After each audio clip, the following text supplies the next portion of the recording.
പ്രിയപ്പെട്ട പ്രേക്ഷകർ, ഇന്ന് രാവിലെ തന്നെ നമ്മൾ കേട്ട ഒരു സങ്കടകരമായ വാർത്തയായിരുന്നു. അമേരിക്കയിലെ മിനിയാപോളിസിലെ സ്കൂളിൽ ഒരു വെടിവയ്പുണ്ടായതും ആ വെടിവയ്പിൽ 2 കുഞ്ഞുങ്ങൾക്ക് ജീവൻ നഷ്ടപ്പെട്ടതും മാത്രമല്ല 20-ലേറെ പേർക്ക് ഈ സംഭവവുമായി ബന്ധപ്പെട്ട് പരിക്കേറ്റിട്ടുണ്ട്. കുട്ടികൾക്കു നേരെ തുടർച്ചയായി വെടിവെച്ച ശേഷം അക്രമി സ്വയം വെടിയുതിർത്ത് മരിക്കുകയായിരുന്നു. ഇതിന്റെ അന്വേഷണം FBI ഏറ്റെടുത്തിട്ടുണ്ട്. അഖില രവീന്ദ്രൻ ഇന്റർനാഷണൽ ഡെസ്കിൽ നിന്ന് ചേരുന്നുണ്ട്. അഖില, ഗുഡ് മോർണിംഗ്. പറഞ്ഞതുപോലെ വലിയ സങ്കടമുള്ളൊരു കാര്യമായിരുന്നു. സ്കൂളിൽ കയറി അക്രമി വെടിയുതിർക്കുന്നു, കുഞ്ഞുങ്ങൾ മരണപ്പെടുന്നു. ഈ സംഭവം എന്താണ്? പരിക്കേറ്റവരുടെ ആരോഗ്യനില എങ്ങനെയാണ്? സ്ഥിരീകരിക്കപ്പെട്ട് പുറത്തു വരുന്ന വിവരങ്ങൾ എങ്ങനെയൊക്കെയാണ് അഖില? ചെയ്തത് ബുധനാഴ്ചയാണ് നടക്കുന്നത്. സ്കൂളിലേക്ക് ഒരു അക്രമി കയറി അവിടെ വെടിയുതിർക്കുകയായിരുന്നു. ഇതിൽ 17 പേർക്കാണ് പരിക്കേറ്റിട്ടുള്ളതാണെന്ന് ഏറ്റവും ഒടുവിലായിട്ട് ലഭിക്കുന്ന വിവരം. അതിൽ 14 പേർ കുട്ടികളാണ്. അതിൽ 10 പേരുടെ നില അതീവ ഗുരുതരമായി തുടരുകയാണ്. 8ഉം 10ഉം വയസ്സുള്ള 2 കുട്ടികളാണ് ഇതിൽ മരിച്ചത്. ഈ അക്രമി സ്വയം വെടിയുതിർക്കുകയായിരുന്നു എന്നാണ് നമുക്കറിയാൻ കഴിയുന്നത്.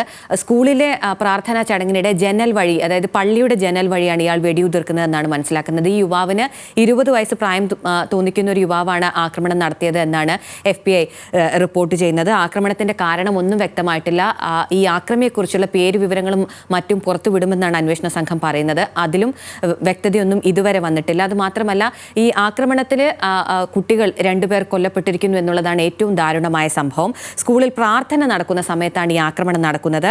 വിദ്യാർത്ഥികളെല്ലാം ഇപ്പോൾ ആ സ്ഥലത്ത് നിന്ന് ഒഴിപ്പിച്ചിട്ടുണ്ട്. ഇപ്പോൾ സ്കൂളിൽ വിദ്യാർത്ഥികളൊന്നുമില്ല, അവിടുന്ന് ഒഴിപ്പിച്ചിട്ടുണ്ട്. മറ്റ് സുരക്ഷാ മുൻകരുതലുകളും നടപടികളും ഒക്കെ ഉദ്യോഗസ്ഥർ സ്വീകരിച്ചു വരികയാണ്. പ്രാദേശിക പോലീസും FBI ഒക്കെ സ്ഥലത്തെത്തിയിട്ടുണ്ട്. ഇതുമായി ബന്ധപ്പെട്ട അന്വേഷണം പുരോഗമിക്കുകയാണ്. ഈ അക്രമി എന്തിനാണ് അദ്ദേഹത്തിന് ഇങ്ങനെ ആക്രമണത്തിന്റെ ഒരു മുൻ ചരിത്രമൊന്നും ഇല്ല എന്നതുകൂടി ഏറ്റവും വലിയ വസ്തുതയാണ്. 20 വയസ്സുള്ള ഒരു ചെറുപ്പക്കാരനാണ് ഇങ്ങനെ ഒരു ആക്രമണം നടത്തിയിരിക്കുന്നത്. ആ അക്രമി സ്വയം വെടിയുതിർക്കുകയാണ് അവിടെ ഉണ്ടായിട്ടുള്ളത്. എന്തായാലും 2 കുട്ടികളാണ് മരിച്ചിരിക്കുന്നത്. ഓക്കെ അഖില, ശരി, വ്യക്തമാണ്. അപ്പോൾ അഖില രവീന്ദ്രനാണ് ഇന്റർനാഷണൽ ഡെസ്കിൽ നിന്ന് അമേരിക്കയിലുണ്ടായ വെടിവയ്പുമായി ബന്ധപ്പെട്ടുള്ള വിവരങ്ങൾ പ്രേക്ഷകരിലേക്ക് എത്തിച്ചത്.